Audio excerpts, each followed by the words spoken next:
Hill hosting here at Actors Reporter.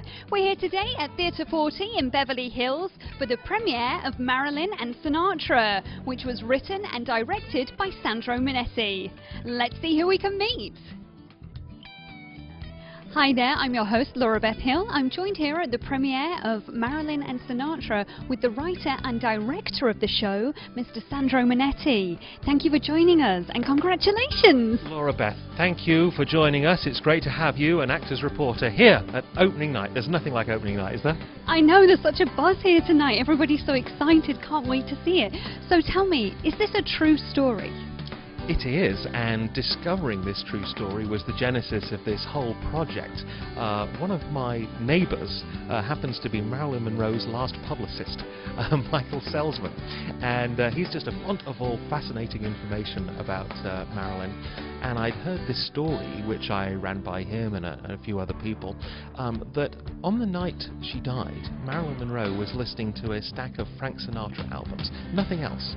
And I was curious, why did the last voice that she chose to listen to mean so much to her? And that led me to a year-long investigation of the story that Marilyn and Sinatra had a brief love affair, and for 5 weeks in 1955 lived together right here in Beverly Hills, where our play premieres. Wow! Who knew? So how did you research it? Aside from your neighbour, did you manage to speak to any of the family or anything like that? Yeah, among the people I spoke to was Frank Sinatra's granddaughter, Amanda Erlinger, who is now an artist living in Laguna Beach, California. And she really helped me understand that what her grandfather was all about was a love of life. You know, he loved show business, he loved the whole thing, and he woke up every day with a smile on his face. And it was great when you were writing the show to have that attitude into it, because I'd seen Frank Sinatra perform live. I saw his last ever concert, so that was sort of like, and I've always been sort of fascinated by him. But to get that sort of insight, and I also met Walter Mirisch, who was the producer of Some Like It Hot, and yeah, still producing movies at 93. What an inspiration that guy is. His latest film is The Magnificent Seven, starring Chris Pratt and Denzel Washington, and he's still got the enthusiasm of a teenager. And he was telling me that Frank Sinatra was the original choice before Tony Curtis to star in Some Like It Hot. But Frank didn't want to wear a dress, so and that's a line we have in the play. You know, he sort of loved the idea of being a singer who was in trouble with the mob, but when he heard his character to dress in drag, he was out. Brilliant. So how did you find the right cast to fill such big shoes, you know, for such iconic roles, 2 iconic roles? Well, that was the challenge. Writing it was the easy part. Finding the right actors to play these parts was the difficult one. I cast Erin first, who plays Marilyn. She had been playing Marilyn for a couple of years in other shows, and I'd seen all the Marilyns, and because there's a lot of them in various productions, and she was far away the best, and so she was lucky enough to come on board, and she co-produces the show as well. And then the hunt was on for Frank Sinatra. Now, this is a very difficult role to cast. You know, Martin Scorsese for a number of years has been trying to make a Frank Sinatra movie, but can't find the right guy. And so I saw Jeff Bratz, who is our Frank Sinatra, in a play, and it was totally different from this, but he had so much charisma about him, and I thought, well, if he had a hat on and just put it at the right angle, you know, maybe he could be. So and then so I met him the next day, and it turns out that he's a trained jazz musician, worships Frank Sinatra, and when you hear his voice, angels would weep. Wow, so you just knew right there and then, that's my guy. Yeah, I've been very lucky. With any production, casting is key. I think it was Alfred Hitchcock who said like 95% of any project success is all come down to casting the right actors, and they're fantastic. And then you hope they have chemistry together, which they do, and so it's wonderful. So could you give us some advice to, I know a lot of our viewers here at Actors Reporter are writers, directors, or even actors. Could you give them some advice from the writer and the director's point of view of how to go about when you come on board with, you know, such a big project like this? Think commercially. Marilyn and Sinatra, you pre-sell the tickets because people sort of know what they are. It's sort of iconic. Follow your passions as well. If you're a biographer, if there's someone you're especially interested in, then make sure you sort of write about them. And remember, as a writer and producer, if there's something you're particularly passionate about, you know more about it than anyone else. Make sure it's thoroughly researched. This was, you know, a year in the research, 3 weeks in the writing. You know, it's all about preparation. And then tell us, where are you going to go with the show from Beverly Hills? I hear you're going all over the world. Yes, indeed.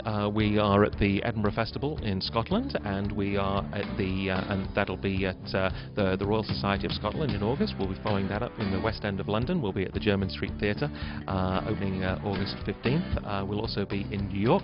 We'll be in Kansas City, and I just heard today we might also be taking the show to India. So this is truly a global production. Wow, and we're here for the premiere. That's so exciting. It quite deliberately premieres here at the wonderful Theatre 40 in Beverly Hills, because it was just 5 blocks from here in 1954 that Marilyn and Sinatra had their very first meeting at a former restaurant called Romanoff's. That meeting is dramatized in the play, so even though we're taking this all over the world, it had to start in Beverly Hills because that's where it started for Marilyn and Frank. How wonderful. That's fantastic. And tell us a little bit about other things that you do, because I know you're also a journalist and you work for CNN as their reporter and the BBC. Sandra reports for the Oscars even. Tell us about that. It all feeds the same thing. It's all about chronicling the lives of the famous. Whether you're an entertainment reporter covering business, writing a play, writing a movie, writing biographies, it's all the same thing. And I think in modern media, the way it works, it's all about diversifying. So find something that you're passionate about and good at, and see if there's a number of options there, a number of different revenue streams. In my case, yes, I'm lucky enough to be managing editor of the Los Angeles Business Journal and a CNN contributor, and for BBC as well. And I love the world of entertainment. I love sort of sharing stories with the world, and this is another opportunity to do that. Wow, thank you so much for being here with us today and for sharing all your advice with the viewers. Thank you. There's no business like show business. Thank you, Sandra. Hi there, this is Laura Beth Hill with Actors Reporter. I'm here now with the star of the show. He plays Frank Sinatra. It's Jeff Brutz. Hi, welcome, Jeff. Thank you. Thank you so much. Congratulations on being cast in the star role. Wow. Thank you. It's it's kind of a dream role of mine. I went to school for jazz, and all through that, there's one person that always stands out, and he's always Frank Sinatra. He, from his early days to his death, he was just kind of the king of the croon. This is like a dream role come true for you. Oh, absolutely, absolutely. And I had no idea that there was even a love story. I know so much about Sinatra, and I had no idea that there was a love story between he and Marilyn Monroe. I guess it makes sense, of course, but yeah, it was really fun to find out about that side of him. And so, as an actor, how do you broach this? When you found out you've been cast in the role, did you start researching Frank, like from his mannerisms to the way he speaks, the way he sings, everything? I did. There was a documentary that just recently came out, a lengthy documentary, but it's just so good, and you get to see how he interacts with people, and how he his gestures and the way he uses his face, and the way he stands or moves on stage when he's singing and addressing the audience, and so many of these things are really what makes Frank Frank. With a lot of roles you can dress a certain way or do something clothing-wise, and you're like, oh, you are this person. But with Frank Sinatra, he wore tuxedos like so many other people, or he slicked his hair. There was just so few distinguishing things about that, except that he was immaculate about the way that he wore his clothes. So it's all about his mannerisms and the way that he speaks to people, and kind of the more intricate details. Interesting. So you mentioned you trained as a jazz performer, a jazz singer. Could you tell us a little bit more about your background, from like how you first got into music and acting, I assume, to how you got the role today? Wow, that's okay. Great. Is that a long journey? No, but it's fine. Like everybody else who gets into music, I followed a girl, and then I sort of joined an a cappella group off of the East Coast of the U.S. and toured around with them for a number of years, and then went back to school for jazz, and eventually that just sort of morphed into heavier and heavier jazz, and then blues, and then rock, and then heavy rock, and so now I sway. My other life I sing in a heavy rock band, and then I come back and I do some jazz. Cool. Can you tell us about the heavy rock band? That sounds very exciting. Sure. Yeah, it's called Radium. We're kind of based out of Anaheim, and we actually have our very first album coming out hopefully within the next month and a half. Hopefully within the next month and a half. It's all done recorded, so that part's all out of the way. How fabulous! And where can the viewers find the music? Will it be on iTunes or? Eventually, once the album releases, you can find it on all of the iTunes and Spotify and whatnot. Right now, you can go to radiumtheband.com and listen to a couple of tracks that we've already released. Cool, very cool. And then just going back to the show, could you share with us a really fun or memorable moment from rehearsals? Oh, I'm sure I can. Sorry, I've just put him right on the spot there. Could you tell me, maybe the first time you and Aaron met? Sure. Aaron and I actually first met. Sandro came to a show of mine, and he came up to me and he hands me a card, and I think you'd be perfect for one of my shows. And I was like, oh, great. Well, I think I would too. And then later I learned that it was Sinatra in this show, and I was floored. And then our first meeting was actually at a local restaurant, and I get there, I had no idea that she was going to be playing Marilyn until we got into conversation.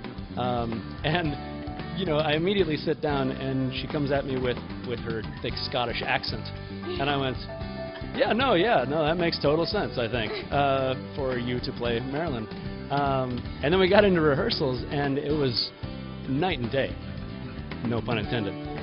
That she just, it was the accent was gone, and it was 100% Marilyn. Wow. So you must be very excited right now. Excited, nervous, ready to go on? Yeah, all of that. Nervous, excited, really excited to get in front of an audience and see the reactions from people other than Sandro. Well, I'm sure you're going to be amazing. Have a fantastic first night, and good luck with the rest of the run. Thank you so much. Thank you for joining us. Hi, I'm Laura Beth Hill with Actors Reporter. We're joined by the other star of the show now, the one who plays Marilyn Monroe, no less. It's Aaron Guinness. Welcome. Hi, how are you? I'm fabulous. I'm just stunned. It's like being stood right next to Marilyn Monroe. My goodness, the whole outfit, the hair, the makeup, you just look fantastic. How did you do this? Do you have a whole team working with you? No, I did it myself. No way. Oh my goodness.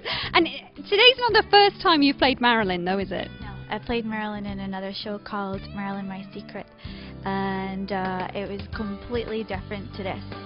It's about her life, but I think people will be in for a surprise tonight because this show is definitely different, and you will never have seen another Marilyn show like this one. It's thanks to Sandro because he wrote it. Yeah, we love Sandro.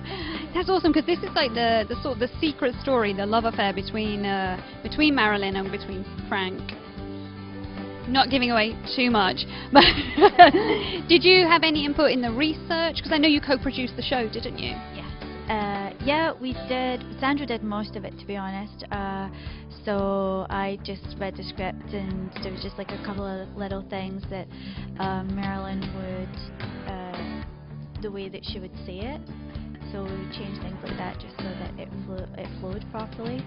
And yeah, it was fun. It's been a lot of fun so far. Tell me, when you're getting into the role of Marilyn, where do you start? Because I noticed obviously you've got your Scottish accent. That must be one big hurdle to get over, getting the accent just perfect for Marilyn. How would one go about doing that? I know a lot of our viewers are actors as well. Could you give them advice? Live it. Don't be scared to just test it out in a shop and just try it out. Okay, you might suck, sure, for a while, but you'll get there. But you really just have to mimic people, and YouTube's great for watching people. If you're on a budget, you don't have time or the money to get a dialogue coach. But you have to just kind of test it out, in shops and things like that, and you'll know if you're bad because you'll get a funny look, So if you'd be going around shops in the UK and in America, everywhere, testing out, I'm Marilyn Monroe! But testing out the American accent, yeah, for sure. That's brilliant. And then physically wise, are you having to, with your physicality, the way you move, everything? Everything. So I guess you just have to for me, of course, you're playing an icon, so it's a little different from just creating a character. So you have all that footage to be able to watch and learn and just breathe that character and connect as much as you can. And you just really need to get it right, because everybody knows who Marilyn Monroe is, and everybody has their own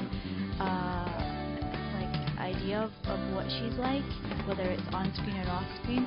So as an actor, you have to try and combine both, and so that the audience connect with you too, just to achieve the real character and the person that she was.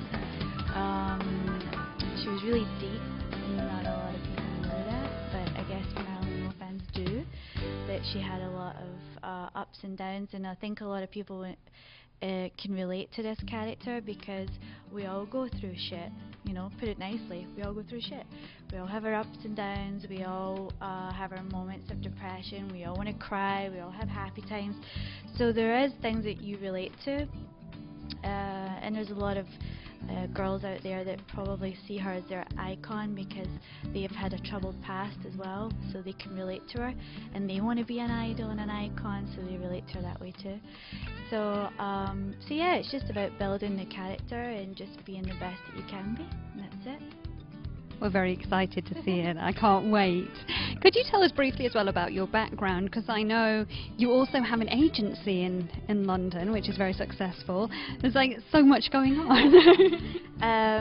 So I did a lot of shows when I was a kid in Scotland. My first part was Annie. And then I moved to London and I did Footballers' Wives, which was a television show, and I did EastEnders, and then I decided to invest the money into property in a business, so I did that, and then I went back to acting, and then I did a film called Dread. Dread. No, it's good, honestly, it's fine. But it's fine, it's a good film. It's just, if you like horror films, yeah, go see it. But that got me here because it was an American production, and they sponsored my visa, and here I am. Wow. And here we are. All my advice would be, don't be scared, just do it, follow your dream, and just, fear is the biggest factor in life, and it stops us from doing a lot of things. But if you can overcome that and just, who cares? If you suck, you suck. If you mess it up, you mess it up. But at least you tried, and that's ultimately what I would say to anybody out there, is just go for it. Just try it, go for it. If you fail, it doesn't matter, it's okay. Just do it. And yeah, so we love that advice. I love that advice. I just want to say thank you to everybody who's helped us pull this show off. And as you probably know, it's going to New York and Scotland and West End of London. So there's a lot of people to be thankful for. Christine Peake at PR, Francis O'Toole, our sponsors, Vulgar Citizen, Val, my friend, and Lexus Scotland, and Independent Rolls Royce, and the Diamond Studio. They've been a massive help to us. Just want to say thanks, and thanks to everybody who has actually came to support. You don't realise how thankful we are, because you get that butterfly feeling, oh, I feel loved, to support. So yeah, thanks. You are loved, and we're very excited. So I need to go backstage, I think, and get ready. Is that okay? Absolutely. Thank you so much for your time, and all the best with the show. We're here at Theatre 40 with the artistic director of the theatre, David Hunt Stafford. Thank you for joining me. Thank you, Laura Beth. So tell us all about this wonderful, wonderful theatre here in Beverly Hills, no less. Well, we have been in business here in Beverly Hills for about 50 years. We're just concluding our 50th anniversary season of productions. We've produced about 450 professional theater productions here at Theatre 40. We've won over 350 Drama Critics Awards for excellence in our productions. So we like to say that we are one of the oldest and one of the most respected of all the small theaters in all of Los Angeles. It's really an excellent theater company. And tell us a little bit about the diversity of the productions that are on here at the theatre. Well, we always select a a mix of plays, new plays, old plays, romances, comedies, dramas, mysteries. We're just completing our 50th season. The last show of this season will be a play out of Canada called Separate Beds by M.J. Cruz, and it's a romantic comedy. Prior to that, the show that just ended a couple of weeks ago was a wonderful British thriller called A Shred. British. Yeah, British. Yay! Writer was R.C. Sheriff. It's a play from 1960 called A Shred of Evidence. It was a thriller, and it was just terrific. And we do very, very high-quality productions. And, of course, we'd love for all of your viewers to come down and see what we're doing here at Theatre 40. The new season is going to have a British comedy, and then a couple of world premiere plays called, the first one is Moral Imperative, and then a play out of Canada called Late Company, another world premiere later in the year called, they all mixed together. What's the... Can we find everything on our website? Oh, yes, theatre.org. We've got a great website there that'll give all the viewers all the information about the upcoming productions. We're about to launch our 51st season, and it's a very affordable season ticket price, free parking always here on the campus of the Beverly Hills High School. And we're very proud of what we're doing here, and very proud to have Sandro and Marilyn and Sinatra here tonight. We're very pleased with that. Yeah, we can't wait to see it. Yeah, it's a wonderful little show, and the performers are great, and the singing is great, and of course we're proud to have them here, and we wish them all the best and all the success in the world, which is where they're going, I guess, all over the world. Yeah, it's going to be a world tour, I hear. Yeah, that's great. Yeah, in the spring of 2017, we'll be doing another world premiere play here called April, May, and June, and then we'll conclude the season with a wonderful English drama called Separate Tables by the great Terence Rattigan. So we do quite a few British plays here at Theatre 40, and of course American plays and premieres and West Coast premieres and American premieres and so forth. So we're very proud of what we're doing. Good, excellent. Well, we love it here at Theatre 40. It's such a beautiful theatre. And please, if you're in Beverly Hills, do come by, do come see a show. It's wonderful. Thank you again for your time today, David. Thank you. Hi, this is Laura Beth Hill with Actors Reporter. I'm joined now by Belle. Welcome, Belle. This is Thank you so much. so exciting. Her fashion line is Vulgar Citizen. Has there ever been a better name for a fashion line? I don't think so, actually. I'm I don't proud of that. How did you come up with the name? You know what? It's actually a play on words, to be quite honest. Vulgar Citizen, if you were to take a look at my line on a lot of my pieces, there's really nothing vulgar about it at all. It's just more for women that are confident, strong, say what they mean what they say. Oftentimes what happens is people would think that they're vulgar, so I thought I'd have a little bit of fun with that when I created my line. That's amazing. And is this one of your pieces? Yes. You look absolutely stunning. Nice. Thank you. Thank you so much. Yeah. And you style Erin, the star of the show. I did. It actually worked out really, really well. I've known Erin for a few years now. She's amazing. She's a great friend of mine. And she had told me about this opportunity with this new play, and I said, whatever you need, whenever you need, I'd absolutely love to dress you. You're phenomenal. And she said, sure. So I'd been working with her the last couple of months for her different events that she'd been going to, and she'd been wearing exclusively Vulgar Citizen, so it was super exciting. That's amazing. And can you give us some fashion advice of like, what are staple items for our wardrobe? Staple items? Well, I would say right now, I don't know that you can go wrong with any kind of a basic black. Whether it be a tank top that's just super streamlined, whether it be black heels, just black always, it's a classic. Honestly, no matter the time, no matter the day, I think day or night even, you can get away with something that's strong and powerful and black. So I would say if you've got that strong, powerful piece in your closet, happens to be black, I think you're good. We're good. I failed today with my white. I've got white shoes as well. I mean, honestly, black, I would just say, as far as colors go, those are two of my favorites, to be honest. Me too! I mean, I'm having a little bit of fun tonight with my gold and white, but white, black, I mean, you'll get some really fun colors. Even if you want to do something a little bit off, like a neutral or a beige, colors are great, but when you have those that you can play off of, even better. Wow. And can you tell us a little bit more about your fashion line? When did it all start? How did you come up with the creations? Everything. Sure. So I launched it about 3 years ago. It had been a passion project of mine. It's just been something in my head that I'd been wanting to do for a while, and then a good friend of mine had done something similar. And I just picked her brain. I said, you know what, you're doing this all on your own. Tell me, how is this possible? I would never think that it would be. And she took me under her wing, and she said, you know what, honestly, if you've got the drive and the dedication, and, you know, I can see you have the talent and you have that passion for fashion, so to speak, you can do this. So I started then. I really just did all the research that I could, because it is me by myself doing everything. And it just evolved from there, and I've been doing it ever since. Wow.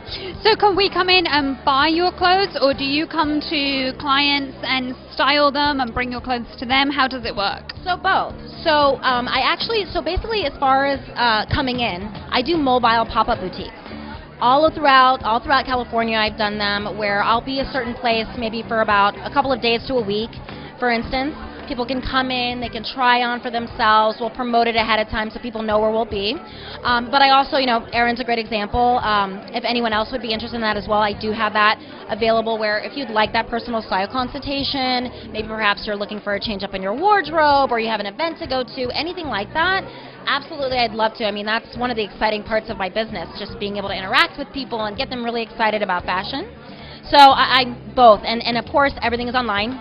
Online is huge nowadays, so vulgarcitizen.com, you can purchase everything, which works as well. Cool. Because fashion for me, it like just changes the way you feel. When you're dressed well, then you feel a little bit more confident, a little bit more happy, and yeah, it's a big thing. I mean, it has such a huge effect on your mood, and that's one of the reasons why I was drawn so much to it, and I continue to be, is just that it's just a great way to express yourself.